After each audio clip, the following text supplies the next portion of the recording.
This episode of Around the Layout is brought to you by Home Shops, the freelance model railroad specialists. Visit homeshops.net to see their latest limited edition offerings, including the Virginian and Ohio company service tank cars and the just arrived GSC 86-foot tangent box cars, available in 7 freelance road names. Keep up with all of the new offerings by joining the Home Shops Facebook group and signing up for general shop bulletins at homeshops.net. I have received a sneak peek, and you don't want to miss what's next from Home Shops.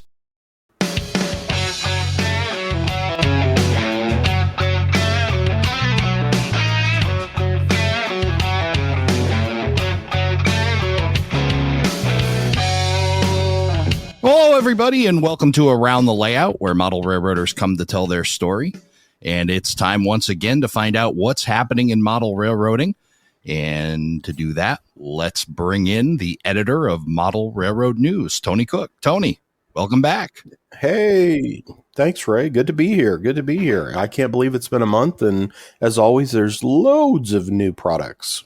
Well, that's for sure. And I'll tell you, timing is everything, because I went out to the mailbox this past Monday morning, and I got my copy of the June 2023 Model Railroad News in there. And Gators. And, yes. And a whole bunch. I mean, another thick, heavy copy of Model Railroad News. And at the timing couldn't have been better, because it got me through an entire hour of a Monday morning teleconference.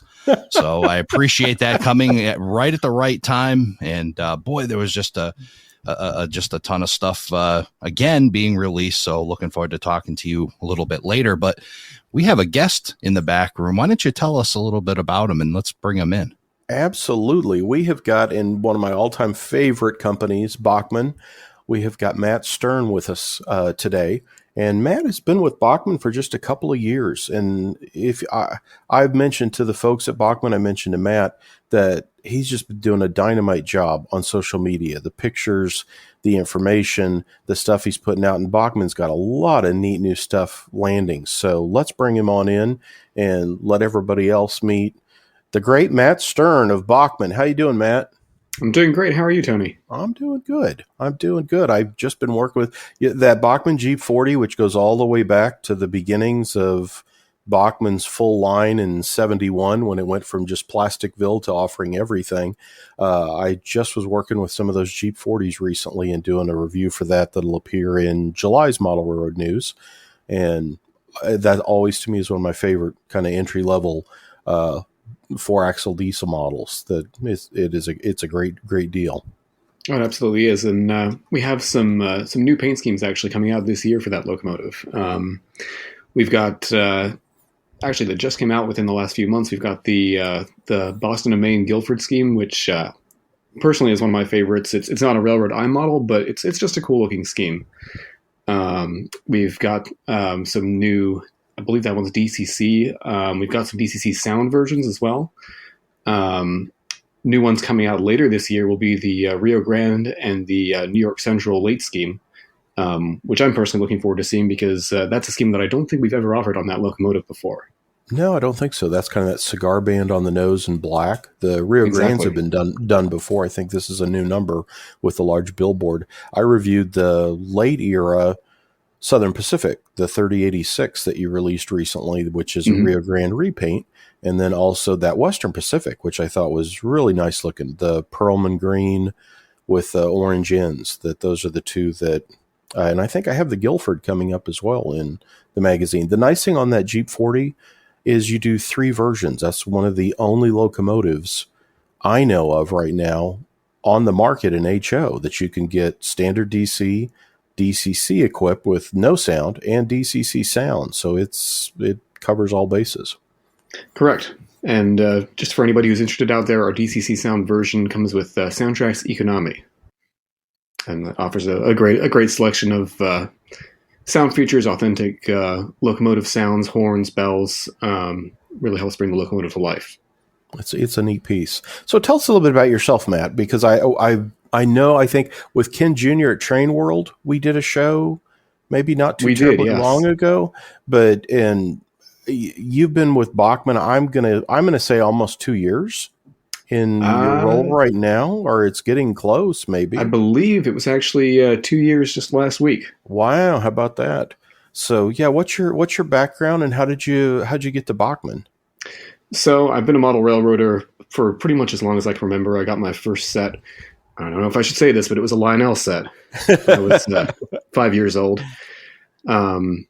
It was followed shortly within a couple of years by a Bachmann set. I will put that out there. Had a lot of influence from my uncle, who was he was a big model railroader. His whole family line, he married into my family. His whole family line was a family history of railroaders. They all worked for the Western Maryland, and that had rubbed off on him. He wasn't a railroader himself, but really into trains, and he passed that along to me. He wasn't successful with any of his own kids for that, but he was with me, and yeah, the rest is kind of history. I started working in the model railroad industry actually about 10 years ago. I worked with one of the retailers, one of the major online retailers, and transitioned into working with Bachmann a couple of years ago. My wife's from the Philadelphia area. We'd ended up moving up here, and it's just one of those happy coincidences that happens to be where one of the great manufacturers is. Wow, that's very cool. And your title with Bachmann, I know you as the guy I talk to on new products, and I believe you do social media, but what's your title and what are your actual responsibilities with Bachmann? So I'm the communications manager, so I handle social media. I handle a lot of the marketing stuff, so I'll put together a lot of the ads for magazines and stuff like that. We have graphic designers that do the pretty side of it, but I'll do the background work, the copy, stuff like that. I do some arranging for getting product promotions and stuff like that, and we kind of all do a little bit of everything at Bachmann. So I actually do some product development work as well. Oh, cool! Actually, with our working with Doug Blaine on the Thomas and Friends line. Oh, neat! That's very neat. Wow, and that Bachmann covers so many. I don't know that there's another brand that can go from N to HO to O with Williams, G, O and 30 that basically is a Bachmann scale that it helped establish in the 90s. I mean, it's amazing all the different. Do you find that is a lot to keep track of? Like, oh my gosh, we haven't done anything for O and 30 lately. Or, oh, what about the Williams, the car? I love those O. I've always wanted to get one of those car things, the station wagon and the other things you have, sure, yeah. Automobiles like that. I think that's so cool for O. And the Easy Street. Easy Street, yes, thank you. That it's always neat to page through the Bachmann catalogs just for the things that'll hit me like, well, now that would be fun to have, or, oh, I ought to try that sometime. So is it a lot to herd to keep attention to all the different lines? It can be a lot to herd, but I think it's actually kind of an advantage for somebody who enjoys the hobby, because it just opens up the scope of what we can work with by so much. Like you said, I could be working with doing something on the Easy Street cars, or it could be a large scale narrow gauge product, or it could be like an HO modern Amtrak product or something like that. So it keeps it interesting. Wow. That's very neat stuff. Now, I haven't seen them yet, but I'm very excited for the HO coil cars that just came out. And then I've had lots of emails on it's not a transfer caboose. I remember someone corrected me on that. Your short bay window caboose. Yeah. So we have marketed it as a transfer caboose, just because the general appearance of that style of caboose, does lend itself to being called a transfer caboose. Yeah. But no, of course, the Missouri Pacific caboose, as you're saying, is it was a road caboose, and we certainly acknowledge, recognize that. It's a really fantastic model. I'm an HO modeler myself, and when I saw our first samples come in, I was like, I don't even need all 4 of these road names we're getting, but I have to get them all because yes. I can find an excuse to run these. They're really, really nice looking models. I think I was telling you, Tony, a few weeks ago, I think we have upwards of 20 separately applied pieces on them. We got separate railings. The caboose was directly measured and based on the Missouri Pacific caboose that's in the Museum of Transportation in St. Louis. Our product development team went out there while we were at the NMRA show last year. Wow. And So we've got the Missouri Pacific scheme. We've got the Union Pacific scheme, which a couple of them were painted into later on in their lives. And we also have CSX and Southern Pacific as well, which is it's a very close similarity to the transfer cabooses. I think they were actually transfer cabooses that CSX operated in the post-Seaboard era. I mean, it's such a neat little caboose. And as you say, there's one preserved in the St. Louis area at the Museum of Transportation. I think it was developed like at the DeSoto shop south of St. Louis. And then the Sedalia is where they actually got, most of them were constructed. And that's going to be out how soon? So we just got our painted samples of those not too long ago. So at this point, it's probably going to be closer to the end of the year. Oh, okay. We have, as you know, we have a massive amount of products always coming in, streaming in. So, sometimes things just have to wait their turn, unfortunately, as much as I'd like to see them sooner. But we're probably looking at the end of the year. That's cool. And then the coil cars are out. I don't know how I haven't seen them yet. I haven't been in a hobby shop to take a look at them, but that HO coil car is another one that I've had lots of emails and questions on. Yeah, we're very excited about that car too, because this is probably one of the most interactive HO scale cars that we have. It's got the curved hoods that actually come off of the car. We've got the cradles modeled exactly as they look on the prototype inside, and they actually come with coil loads. So you can model a loading scene, an unloading scene. And, sometimes you see these cars running without the hoods, sometimes with loads, sometimes without. Basically, this car allows you to model every possibility that you would see with the real car. And is the base die cast? How did you get weight into the thing? Because that's always a struggle with those. The car is, I believe this is a plastic car. The car is plastic. I'm actually not picturing how we did the weight right now. That's probably a question for product development, unfortunately. But they do have. I was impressed with the weight. They're solid cars. They have a good feel to them. That's a neat thing, Ray. This is what I love about Bachmann, and sometimes I get people tease me on it. But Bachmann, you can go from like the horse head bobbing cattle cars, like these neat toy things, to like, as Matt was just saying, here's this coil car is like for grown-ups prototype modelers. The hoods come off, they've got loads in it, so it still has that fun stuff we like. I mean, it hits all things, and that's part of the fun of owning and collecting all that. Yeah, that's one of the things I love about Bachmann. We're there for the modeler throughout the life of the modeler. We're there with the entry level sets at the beginning. We've got the novelty stuff for people who might not be too serious in model railroading, but they can be used as a perfect gateway into the hobby. And then we have a fantastic collection of stuff for the serious and detail oriented modeler. That's very cool. Very cool. We mentioned as we opened the show about timing being everything. And again, going back to this arrival of Model Railroad News, I'm looking at the back cover, and sure enough, there's the Bachmann 55-foot steel coil car. And I'm checking these out. So BNSF in the new, I guess what they call that, the swoosh logo. Or wedge, power bar. There's power bar. Yeah. And then NS option with that's kind of neat. I like the fact that the hood and the body is a different color on the NS. That really is a neat touch. And then looks like you've got some coming soons on the Santa Fe option and a Burlington Northern option. So we do, and they should be coming out probably around the fourth quarter of the year as well. Wow.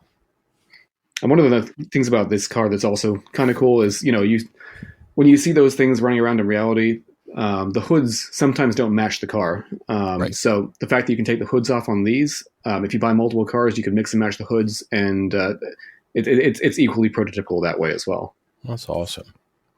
Now, and Matt, you mentioned, I know we sent pictures, I think, on these for the announcement, but you've got new passenger cars coming for HO as well, don't you? Are they the Siemens built ones, I think? Yeah, so we've got the Siemens Venture cars. As a modern passenger modeler, I'm very excited about these.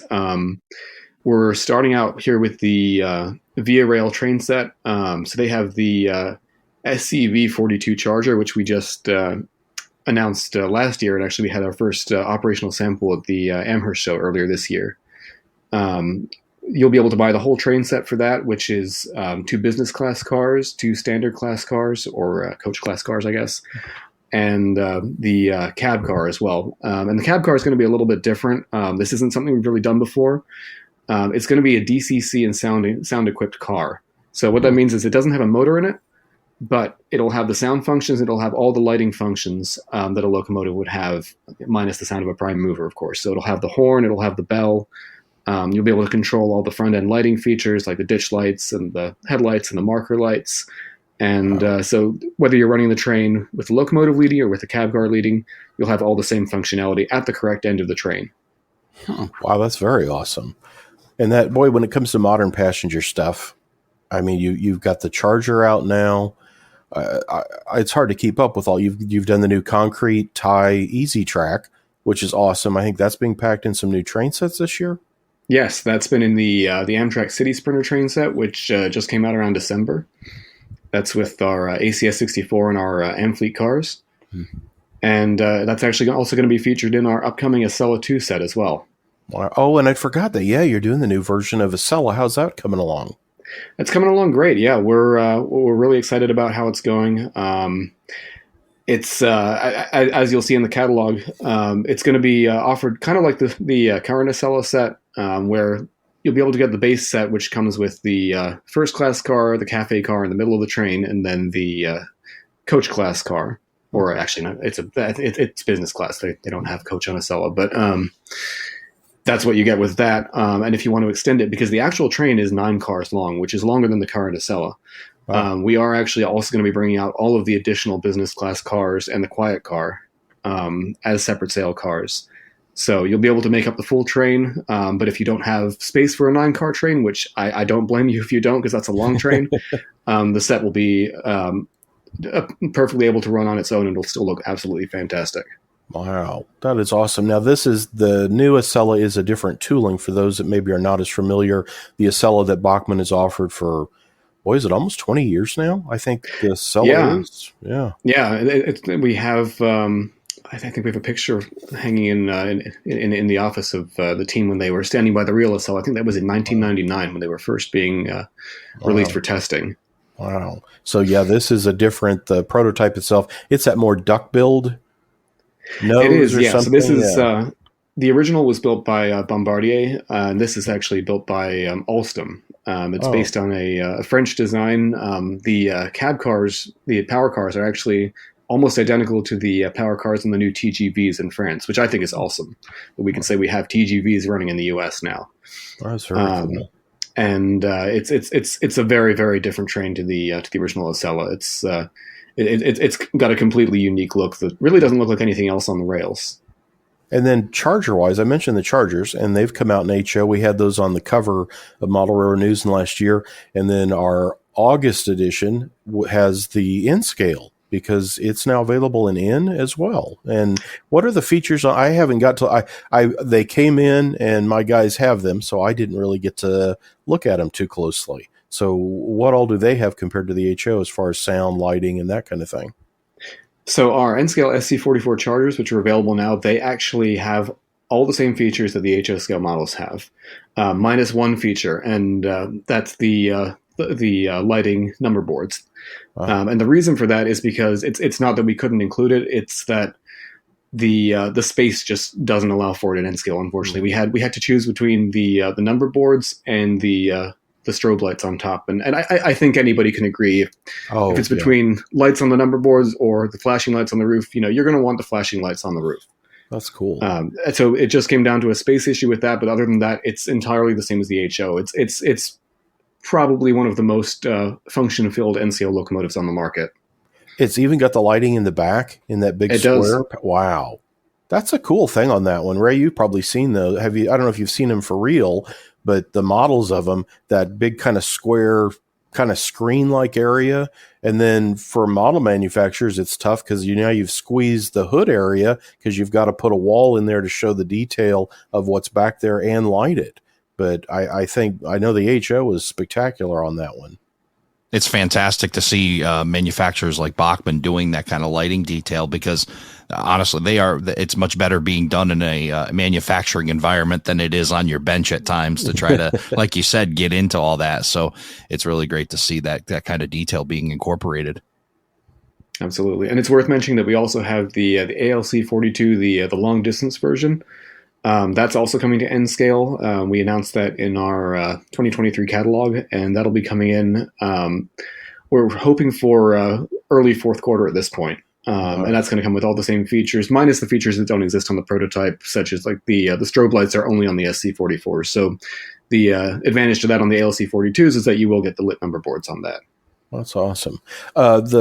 One of the things I wanted to mention, that I talked about the Bachmann catalog, but on the Bachmann website, you can go through all the products, but you can download the catalogs too, and kind of give us the general idea on going to Bachmann online, what's a web address and what you can find there, Matt. Sure. So yeah, if you go to bachmanntrains.com, it's pretty much right up there on our front page when you go right to the site. You can click on the window in the center of the screen, and that'll take you right to our catalog download, and you'll be able to look through our whole catalog. And if you want a physical copy, most model retailers will sell it, and you can also buy it directly from our shop.bachmanntrains.com, which is our online store, and that can be accessed through our website as well, following the online store link. And then I guess you'll be at the NMRA show in Grapevine, Texas. Are you making the trip to the Dallas area for that in August? As of right now, that is the plan. Yeah, I'm looking forward to going to that. And usually there's a flyer that comes out there with showing some new products or things that have shown up. I assume we'll have some exciting things there to see. Well, I can't speak to anything specific right now, but all I can say is I think there will be some positive reception to things we'll be talking about around that time. Let's just leave it at that for now. That's very awesome. I know I was bugging Ray, I was bugging Matt this past week because that BL2 is a new HO diesel that's been announced, and I think there's 4 road names coming for it, and it'll be in Bachmann standard line. And I've always, over the years, had a lot of people ask about the old AHM model, and I'm doing a feature on it for HO Collector. It'll be a cover story in the next year. In fact, in the last week, I had someone post saying, is this thing too big? It looks too big for HO. I said, yeah, I've always thought the AHM BL2 looks a little bit plump or fat. I said, I'm going to, measure and do all that stuff as part of the article, but I'm going to have a whole look at that first BL2. But that is probably the piece I'm really excited to see roll out. And I guess we'll see it in the next year as well. Oh yeah, no, I'm excited about that one too. I actually had one of those old AHM ones many years ago, and the thing that I remember about that is, one, yes, you're absolutely right. That thing looked way too big. It was a chunky model, but the other thing that I always remembered about it was whenever I ran it, it just smelled like hot metal, and that was a bare bones locomotive, but it was really one of only a couple of options for the BL2 that were available. Oh, that was it. Yeah, it comes out in 63. It's one of the first Mahano made for AHM HO models, and there's no BL2 until the Lifelike Proto in like 89 or 90. So for such an odd, and it seems like in the hobby, don't we always get the really common stuff? People say, I wish somebody would make a better model of that, but then there'll be 3 or 4 versions of some odd prototype because it's a curiosity and it catches attention. But in a way, it's odd that there haven't been more BL2s over the years. So this will be a good addition. Right. I mean, the BL2 is one of those locomotives that it's an odd locomotive, but it also ran in so many places. There are so many paint scheme options for it. Yeah, absolutely. So on your layout, now we've talked some business. We've got a couple minutes left here. Tell us about, I've seen your model train layout, and if you look at the one video we did with Ken Jr. at Train World, you can find it on Train World TV. I think Matt was sitting in his layout room, and I was so impressed because it seems like a fairly compact layout. It's HO, but here's the thing that really got me. It looks like it's finished. I mean, like it works. I didn't see any plywood. I saw no pink styrofoam showing. So tell me a little bit about your railroad. Well, it's, I wish I could say it's finished, but I mean, as we all know, a layout's never fully finished. It's gotten to that point where it's about 90%. And then, there's always something else to do on it that makes that 10% just stretch out longer and longer and longer. But it's it's an 11 by 3 by 11 by 3 L-shaped layout. Right. It's a switching layout. It's loosely based on the Philadelphia area around here, the more suburban area. So it's got it's got a commuter station at each end. It's primarily designed for switching. It's got a few industries on it, and then it's kind of staggered on 3 levels that connect to each other, and the upper level has a scenic railroad on it too, because with all these fantastic Bachmann models coming out, I got to have a place I can run all the different stuff without having to make a reason for it. Well, that's very cool. Now, when I see some of the posts on Facebook, I always wonder when it's at a scenic spot, do you have that stuff at Bachmann, or are some of the like Facebook pictures of like the rolling stock, is that on your railroad that you shoot pictures? It'll depend. Some of it's at Bachmann, some of it's here. It really depends on what we want to go for as the backdrop. I can tell you the coil car ad, Ray, that you were just talking about, that was actually shot on my layout. Wow. Excellent. And just a little behind the scenes info on that. The chain that you can see picking up one of the coil hoods from the car. Yeah. That's actually a chain from one of my wife's necklaces. Don't let all your secrets out. That looks really good. That's cool. Yeah. Wow. Yeah. Oh, that's very neat. That's very neat. But always fun, Matt. As I say, I've said this to Doug and some of the other guys at Bachmann that I've known and worked with for years, that I said, boy, when Matt came in, the stuff I said, he's just blowing up social media. It's so awesome. It was always the stuff that I wanted to see, like, Bachmann needs to be out showing this, that, and the other. I'm a big Bachmann promoter and supporter, and you're just doing a fantastic job. I thank you for everything that you're doing for the hobby and for Bachmann, because it's fun to see that excitement comes through in the post showing, hey, look at this, and sharing the early. He gets to see all the early tooling samples, Ray. I get so jealous of when I'll see all. It's like, oh my gosh, look, he's already got this or that. It's like, oh man. The best part is when I can bring them home to run them on my layout, which only happens if I'm shooting it for an ad or something. But I'll send it, providing it's something that we've announced, I'll send a picture to one of my model railroading friends and say, hey, look what's on my layout. And they'll be like, oh man, I can't believe you got that on your layout. So yeah, no, it's very cool. And I appreciate what you're saying, Tony. Trying to make sure we have all the stuff up there on social media for, that the modeler is going to be interested in. Oh, and exactly. And showing the early shots, like you'll show the gray, early molded. I think on like the ALCs and such, we got to see the early shots of here's test shots, which it was very rare when I would get to see some of that stuff. So I love that kind of thing, because it always gets us excited for, oh, there it is. It's getting there. So that's really awesome. And appreciate you taking time out of your weekend to visit with us and kind of update us on things at Bachmann. All right. Yeah, absolutely not a problem.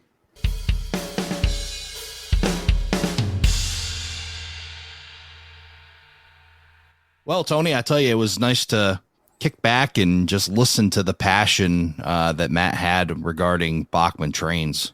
He does. It's amazing. I think sometimes we think a lot of the people in the industry, it's just a job, and that maybe they're not really into. Although I think about every job I've had over the years usually had something related to an interest. They always say, find what you like and make that a career, and I have done that a handful of times. And I think we see that in model railroading, that there's so many folks that this was their passion, or this was something they wanted and then they get into the business. And yeah, and Matt is one that is a train guy, as they say in quotes, he's a train guy. Yeah, and it's nice to know too, because when you think about these manufacturers, you wonder how in touch they are. But then you hear him, and then for us, we got to see his layout in the background as we were interviewing him. But trust me, there's one there, and it looks really nice. In fact, we'll have to get him back on the show and interview him, ask him about that layout, give him the time to tell that story. But he's a model railroader too, and that's just really nice to know, coming from manufacturers, that they get it. I think that is more of kind of an odd thing we have in our minds of, oh, this company doesn't know, or, oh, this person is clueless. And yet it's really the reverse. Most everybody that's in the hobby, as I just said, they're in the hobby because it's an interest, it's a passion, it's something they want to do. So yeah, it would not be like me making golf clubs where it's like, really? I don't know anything about it. Just a stick with the little thing on the end to hit the ball. Isn't that good enough? Yeah. So. Yeah. It's a thing to whack weeds away while you're finding your ball out in the woods. That's what it's for. Exactly. At least for me, it is. So. It's like, yeah. Well, let's talk about something I'm actually halfway decent in, which is model railroading and all these new. I mean, I love getting your notes. You send me a list of things that it's going on, and I think the document just continues to be a nice long one. So amazing. So let's get right into it. It is amazing. And talking about somebody with a passion, Blaine Hadfield and his Arrowhead models. You know, he did a book recently on grain elevators, which is his first book. This is on older grain elevators in kind of the upper Midwest, and it's an amazing book. You can get that at his website, arrowheadmodels.com. But what I want to talk about today, you know, he's done that wonderful committee design hopper. And when you say committee design, it was Pensy, C&O, and I'm thinking there's somebody else in there. But they were the main ones that designed this coal hopper, and Rio Grande bought them in the West, but the majority of them were Pensy, which went to Penn Central, and Conrail. Actually, they made up. This was the largest portion of like the first decade of Conrail. If you saw a hopper car on the Conrail, it was one of these committee design hopper cars, and he's added Conrail to the list of road names. It's mineral red. He's got it's the Hollidaysburg shop repaints and reways. He has 3 different dates, like 77, 79, and 80. These are beautiful models. I mean, what Blaine has put together on these, there's something about some of these really nice high-end models that just as you take them out of the box, the detail, everything else just grabs you. And this is a beautiful model. Yeah, there's definitely something to it when you take them out, as you mentioned, and you talked about that. Even the feel when you touch a good high end model, just how they feel in your hand, how balanced, how the materials, how everything looks, the detail, and even the fonts, and just making sure that every box is checked on it. And this certainly seems to be one that's done that. Oh, it absolutely is. And these are limited run. The stuff he's done recently, he did Penn Central, and I think those are pretty much sold out. He did Rio Grande, which Spring Creek Model Trains has 6 exclusive numbers. I picked up one of those on a visit up there about a month ago, middle of April. I was up for their Fremo event weekend, and I picked up one of the Rio Grande cars, and this Conrail is new. Again, you can go to arrowheadmodels.com. Many hobby dealers carry them as well. As I mentioned, Spring Creek Model Trains. I know Lombard Hobbies in the Chicago area does, and I believe Midwest Model Railroad in Kansas City does too. So they come in those light green boxes. If you've never picked up an Arrowhead Models freight car for your collection, they are something to have. He's done that Railgun, which has a lot of brass components to it. It's a beauty. This plastic committee design hopper, and then he's got that ACF 4600. So neat stuff, and check them out if you're not familiar. Scale Trains SD40-2 Bonanza. This is an amazing group of SD40-2s that are coming to the rivet counter line in HO scale. The two, there's so many neat things here, but the two that really catch my attention are the red big white speed letter, the red and yellow with the white speed letter Rock Island units that came in the early 70s. Rock Island bought like 2 groups of 6-axle units for grain trains. And then someone remembered the railroad was basically falling apart, and these 6-axle units were maybe not the perfect thing. But anyhow, they did run off a lot of miles on the UP and other places as well, and they did some of the things they were supposed to. But it's a group of, I think it's about 10 in the 4700 series, and they were delivered in that beautiful red and yellow with the gray trucks. They were Morgan Guarantee Trust is who actually owned them. They were leased to Rock Island until they went bankrupt. So they did not go on back to like Union Pacific and some of the, as Rock split up, a lot of the motive power went back to UP because UP helped finance. But these were not. These were done separately. And this group actually then migrated to Illinois Central Gulf and got reworked a little bit. A nose light was put in them, and IC had a light set up between its number boards where they had a red emergency and then the 2 lights above it. So they're a little bit different. Scale Trains is doing both of those, and IC only kept them about a decade. They make it through most of the 80s, but by about 1990, they go over to EMD and they became lease units, and they got that blue paint scheme. But what Scale Trains is going to do is, for a short time, they were kind of patched out the late era ICG, which was that gray and orange paint scheme. So you can basically follow these from their delivery to Rock Island to ICG to EMD through this release. And I'm working on a piece for Diesel Era's third quarter edition where it's basically called the Morgan Guarantee Trust SD40-2s, and we'll show the whole group of Rock Island and ICGs. And both those are real favorite roads of mine. And that orange and gray ICG scheme is an odd duck. It doesn't, I think Athearn did a blue box GP38-2, and Concours might have done their Jeep 40 or 38, maybe. There's almost just a couple times this scheme has ever been produced as a regular commercial release. So I was excited to see it. We've also got Conrail in the Group 2 Conrail quality SD40-2s, large and small, of the big Q lettering on the long hood. A Sioux line as built, which have like a winterization hatch, no dynamics, the red nose, white back.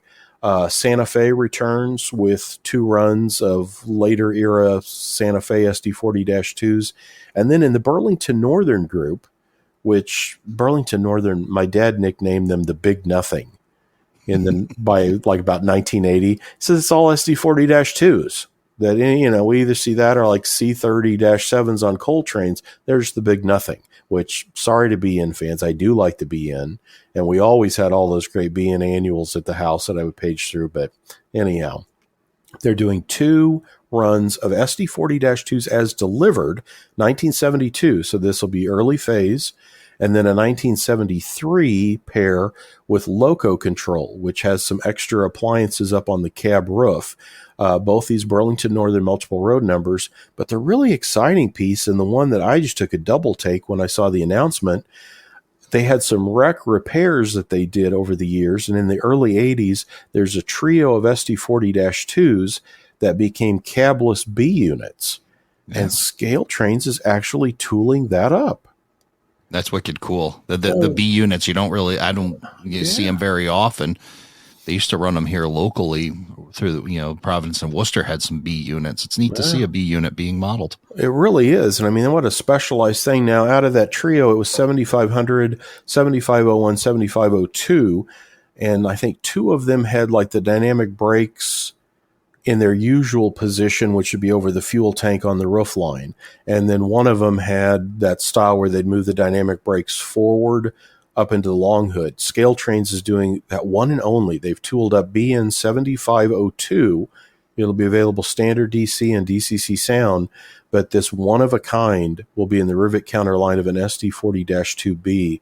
So unbelievable piece on that one. And that too, that sparked my interest there. I'm working on a short piece will be in that same third quarter Diesel Era where I'll cover, it'll just show you the pictures of the 3 and kind of spot some of the differences between them. But what an amazing, thing that they tooled that up. That kudos to Scale Trains for, and 1 road number, because that's all it is. There were only 3, and this, out of the 3, this is how that one looked and the other 2 didn't. So, wow. But neat piece. Those are all expected delivery is by year's end.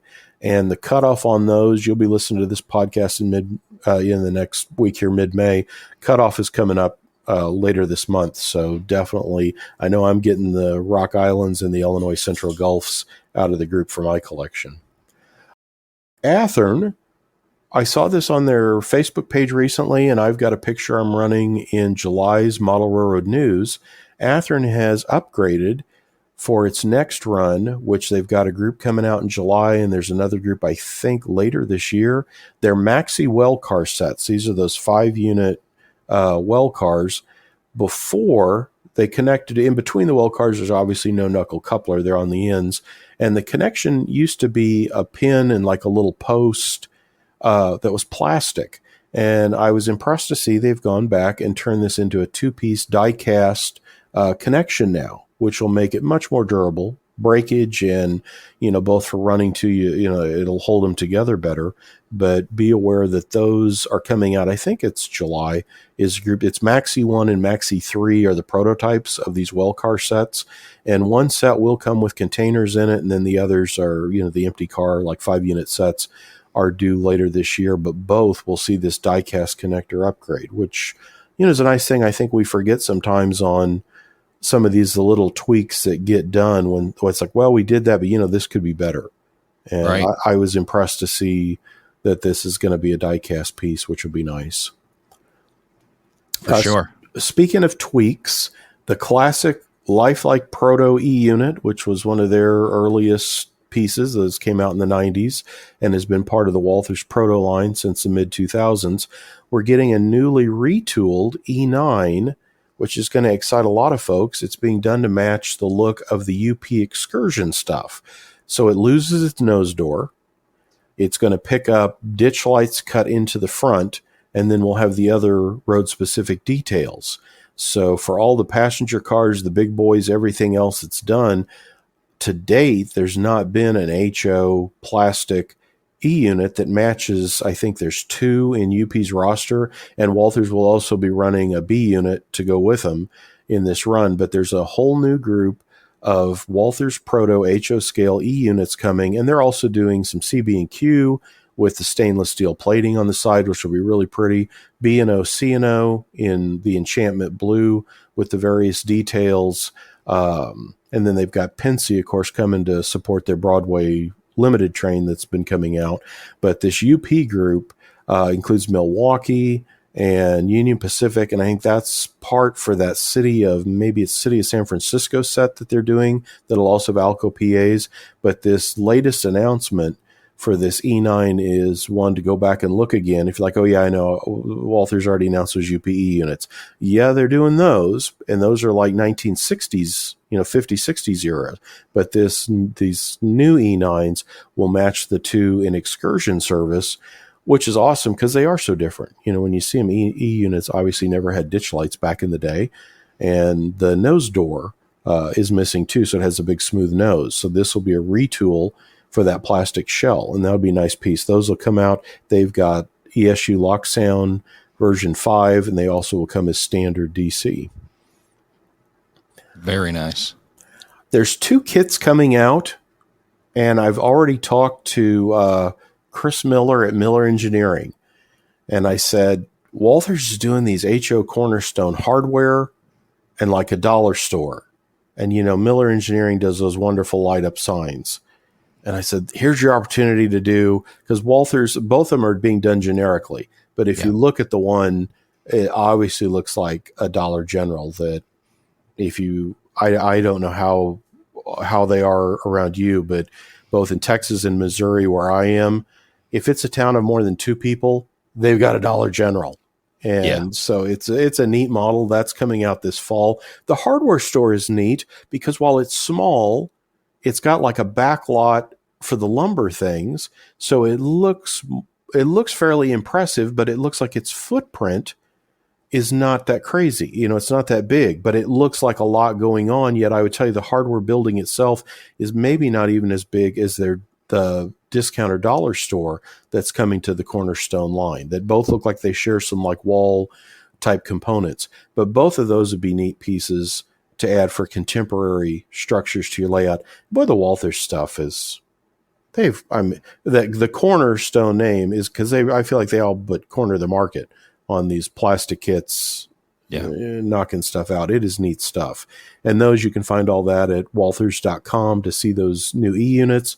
And again, check the other road names. If you're not a UP fan, there's a bunch of E units coming, all road accurate. And then these 2 new kits I think are really neat. And then I've got some fun stuff because, the hobby is fun and it doesn't always have to be absolutely prototype and all that kind of stuff. Microtrains always has got collector series things coming out in N and Z scale, have started a War of the Worlds collector series. And they'll have, this is based on, I think, they're going with the H.G. Wells novel, not any of the movie incarnations from what I see of the graphics. And it's all kind of this Army setup for the color scheme. They'll have some flat cars they'll do special load equipment for them. And then they've got box cars with, various scenes and other things on them. This is going to be in both N and Z scale. You can go to micro-trains.com and see this group of collector things. So boy, the N scale guys are always so lucky because they get all this kind of collector stuff. And I'm always jealous of all that and being an HO guy. But the War of the Worlds set caught my attention. I thought, oh, how cool. And I'm hoping that there'll be some tripod or alien load thing eventually for one of the flat cars in the group. But that's just starting out now, and it's in N and Z, and you can follow it. It's going for about the next year. The other space thing, and I said it was kind of a flight of fancy, but Menards, the home improvement retailer based in Wisconsin that has their line of O and some HO things, they've got a rocket launching tower, which I know sounds like a total toy type thing. And in a way it is. It's like, I'm not sure if it's a Saturn rocket, but it's a multi-stage rocket on the big platform with, the tower next to it for the crew to get up into. What's interesting on this, I'm pretty sure they came from Toledo, Peoria, and Western. NASA bought 2 SW1500 switch engines that pulled and moved stuff on, tracks there at Cape Canaveral. So the thing that I thought would be interesting to do, this would make an amazing diorama to have this rocket at one end, think all the vehicles you could have in there, some other buildings, and then have these switch engines to move the stuff back and forth. This is in HO and O. It comes assembled. And I was talking about this with my dad, and he said, actually, I would buy the HO to have the platform, and I might look at the O rocket, because they tend to compress they said the O rocket might almost be closer to 187th than the HO. So if you really want to have it look right and be gigantic against the switch engines, buy both and put the O rocket on the HO pad and then have the switch engines there. But I think that at like an RPM or something, if you really did it up and looked into the prototype and saw what they did. I'm trying to remember. It seems like they kept something in a hangar, and I don't know if it was the space shuttle, but those switchers maybe were on 2 tracks side by side. And again, I'm trying to get in my hard drive memory, which occasionally, gets 404 message errors when I ask for things. Blue screen of death. Blue screen of death. Yeah, and the reboot's a very painful thing to do. But I'm thinking that those 2 pulled, and I need to look that up now. And they were painted into a NASA paint scheme. I think it went from like TP&W down to maybe New Orleans Belt, and they're in the Clint Eastwood movie Tightrope that they get an appearance in a movie, and then I think they go on to NASA. But that's a really neat piece, and I again a fun thing if you got kids for sure, but it would certainly be something to add. I like it because I'm a closeted space nerd, and to see the Saturn V that they've done here and whatnot. I'll tell you, you actually hit on something. If anybody ever wants just to take a look, pull up Google Maps and just pull up, that Cape Canaveral area. All the tracks are still there. In fact, I think they're still moving rocket segments for SpaceX by rail. The solid rocket boosters on the shuttle all came out of Utah, and they all came across on specialty cars. They were, all big spacers in between them. Of course, you've got, loaded rocket material being moved by rail. So I would imagine it's got to be a very careful move. And they'd come across, I think, probably UP, and then eventually the Florida East Coast would hand them off to NASA. And then NASA would pull them in, and then they would take the segments. They'd go into the building with the cars, and then they would offload them, and then eventually put them on the mobile launch platform, stack them. So yeah, it was all being the solid rocket boosters for the space shuttle program. That was all by rail to Cape Canaveral, coming out of Utah, where Morton Thiokol built the solid rocket boosters. So, but again, if you're looking for yet another idea, Joe Mammy, don't take this as an idea. But anybody else that's listening, go down, take a look at Cape Canaveral and look at all the switching that was available. And I'm sure in the 60s, I mean, you think about how fast that complex was built. In the early 60s, Kennedy says, let's go to the moon.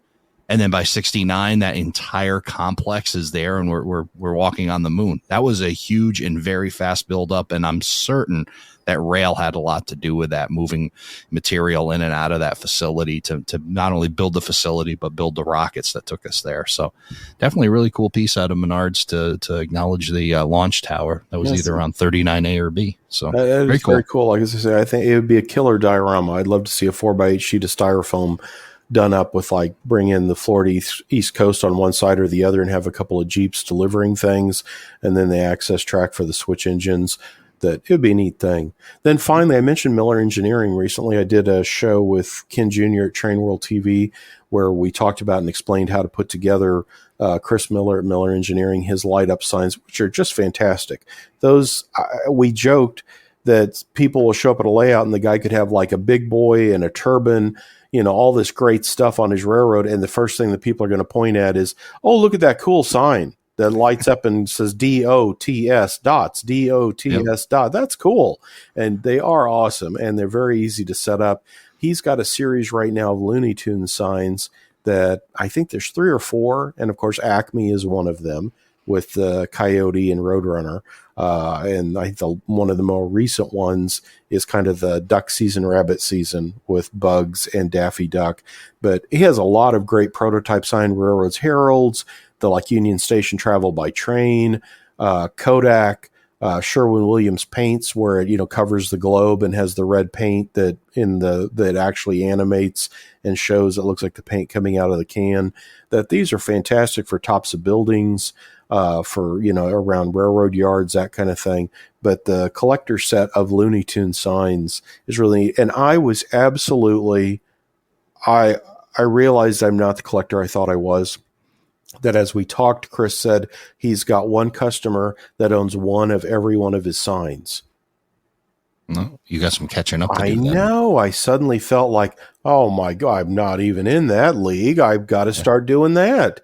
But neat stuff. And they come in multiple scales. He does some Z too. That's the start. The microstructures from Miller, oh my goodness, 25, almost 30 years ago, he was the first guy to do Z-scale buildings because he was a Z-scale model railroader and there were no real easy buildings available. And he did a matched metal as Z-scale, and then the signs kind of came about and turned into his business. But that you can Google Miller Engineering, and they're available from all the hobby dealers. You've seen them they come in those plastic cases, and it's basically the sign snaps into another piece that can be wired up to a variety of things, accessory ports on your railroad, wall wart kind of plug-in adapters. It's an easy thing to set up for something that looks so complicated. When you see them, it's like, wow, how does it do all that? There must be a lot to it. And they're really very scale thin as far as the billboard goes. It's a flat acrylic-y type sheet, and they just kind of plug in and work. So it's one of those, again, somebody shows up at your railroad, it's one of the first things that grabs their eye is the Morton salt with the salt pouring, and that kind of thing that it's like, oh, wow, that's so cool, but so easy to do. Yeah, and if you don't have a model railroad, but like the signs, it looks like he even has a thing called the DTN, the desktop neon, yes, where you can plug these signs into it. I see he's got the famous Las Vegas sign and the Citgo sign, which is very similar to the one out at Fenway, and a bunch of other ones, some Pensacola signs, and I'm sure he's got a list of ones that it won't work with, but it looks like the list is longer, but what it will work with. So if you're into signs, you like that neon sign look, even if you want to just put it on your desk, check that out because there's an option for you. It's for, the desktop one, the one I was catching my own, he has the old Dr. Pepper with 10, 2, and 4. And I've always said, I should have that on my desk to remind me at 10, 2, and 4 to have a Dr. Pepper. Although I really don't need to be reminded to go have a Coke or Dr. Pepper. I'm really pretty good at remembering that. But the sign would be cool. Yeah. And we're going to both be in Texas. And I think it's almost required to have a Dr. Oh my Pepper goodness. Yeah. Oh, it's one of the house wines of the South is either sweet tea or Dr. Pepper. Yeah, absolutely. Right. But very much so. Yeah. The NMRA show, Grapevine between Dallas and Fort Worth is middle of August, I think, isn't it? Sometimes it hits in July, but this year it's a little bit later. Yeah.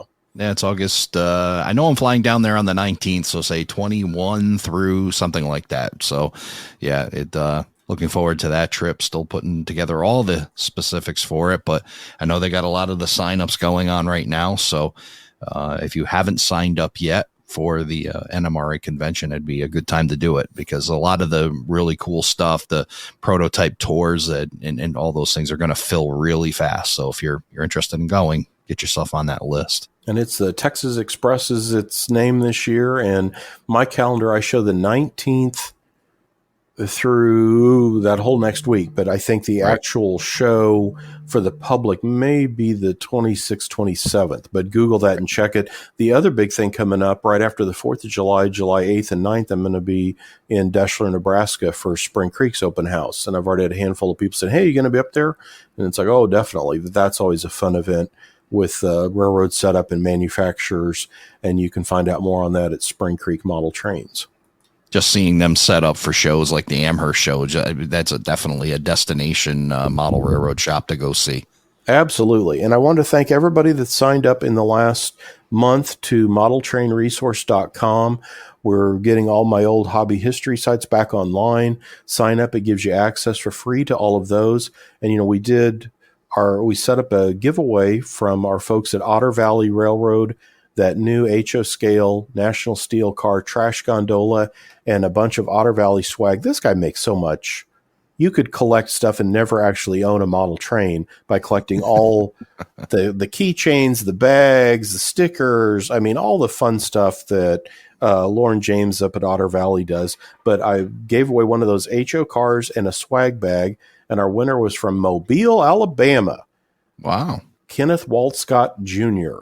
I'll be sending that off to him on Monday. And I have got another giveaway for us that we'll announce on our next one, that the winner will be announced in mid-June when we get together again. The MiG Ammo folks from Europe, I've got a T-shirt with their logo on it. I've got some stickers, and I have 2 of their weathering sets, which are the little boxes of about a half dozen different weathering colors. And so that we'll have a name drawn when we record our show in a month in mid-June, and we'll announce that one. So MiG Ammo weathering stuff. And you can find out more on all that stuff, modeltrainresource.com, and of course, following Ray's here around the Layout podcast and my Model Train Resource Facebook page as well. So neat stuff. Yeah, we'll put the link up there, but modeltrainresource.com. Get yourself signed up, get yourself a chance to win a nice weathering set. But very cool. And magazine-wise, I've got July's Model Railroad News will be going to press soon. June is out, as you mentioned. It's got the Broadway Limited in-scale Gators, which my guys Justin Sobek and Shane Mason helped put together a fantastic review of all the different road names on those. We're going to be covering Scale Train's HOGP30s in July with Ryan Crawford doing the N&W Peveler Blue. Ryan Kunkel has got the Pensy, and I'm doing the Union Pacific Jeep 30 and Jeep 30Bs. So that's what's ahead in Model Railroad News. And you can always keep up with stuff there. Shop.whiteriverproductions.com for all the different magazines and books. Absolutely. And I hope I get a next one here pretty soon, because I'm sure there's another teleconference to cover. So it's been great. I look forward to seeing that in my mailbox. A lot of just amazing how fast we talk about it a lot, and said it again. Just you certainly got a lot to cover, and you certainly will stay busy through the next month and a long time more. Boy, the amount of product. I mean, I really feel it's amazing, the stuff, and a lot of new companies. There's so much going on. We ought to get together every month and do a show. Oh, we do. That's good. We do. Well, there you go. Well, Ray, again, thanks so much. And it was great having Matt Stern from Bachmann on with us. And I've got a couple of folks that I'm looking at so we'll have another exciting guest for us in June as well from one of the manufacturers. Well, definitely something to look forward to. Again, Tony, thanks for being on and sharing the news. Awesome. Thanks, Ray. Have a great one. Thank you for joining us for this episode of Around the Layout. Learn more about today's show on our Facebook page, facebook.com/Around the Layout. Show your support by becoming an operating crew member at patreon.com/Around the Layout podcast. Past episodes and more can be found on our website, aroundthelayout.com. And send us your feedback, aroundthelayout@gmail.com. Thanks for hanging out with us around the layout.